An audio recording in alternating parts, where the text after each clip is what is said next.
Hey, I'm Jeff the Junk Seller, and this presentation is going to be about a very recent discovery that I made. In fact, I only made it a couple hours ago when I was going through a bunch of real photo postcards, getting them priced out and put into a row box.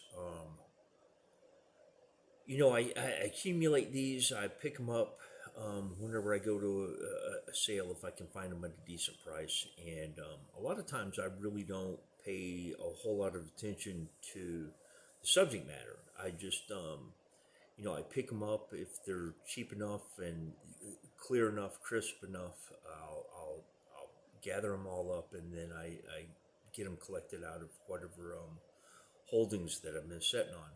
I backstock a lot of stuff. And I've gone to collecting all these real photo postcards out of a whole bunch of stuff that I have. And this one, when I looked at it today, I noticed that it was a little bit peculiar.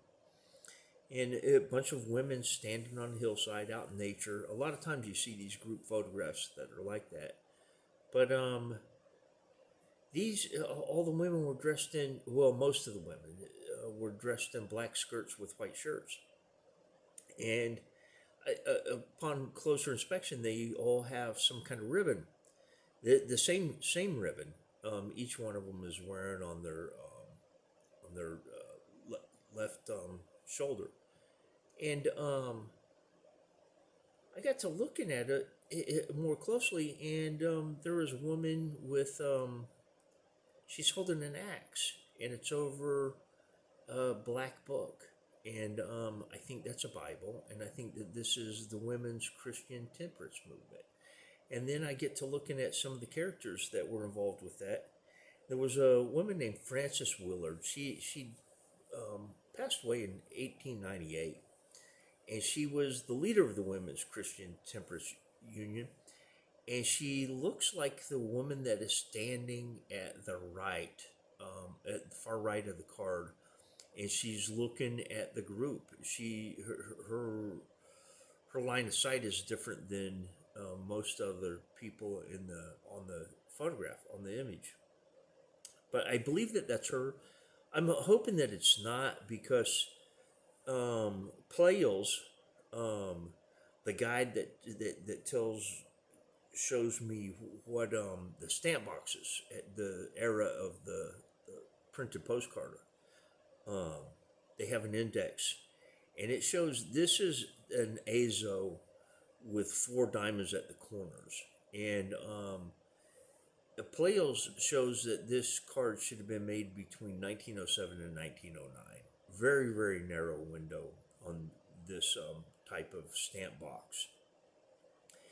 And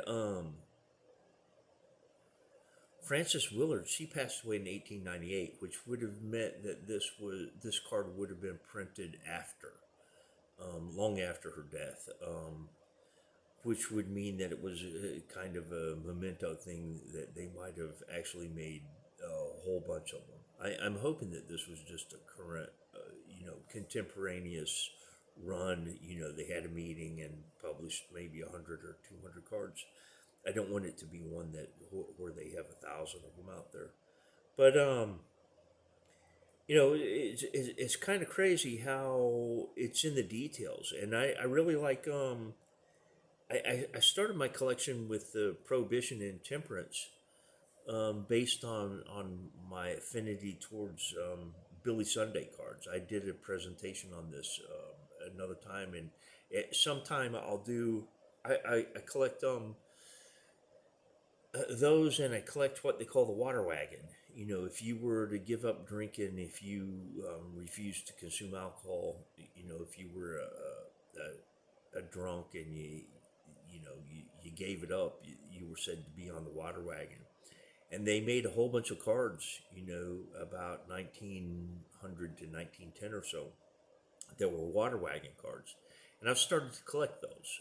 Anything to do with abstinence from alcohol.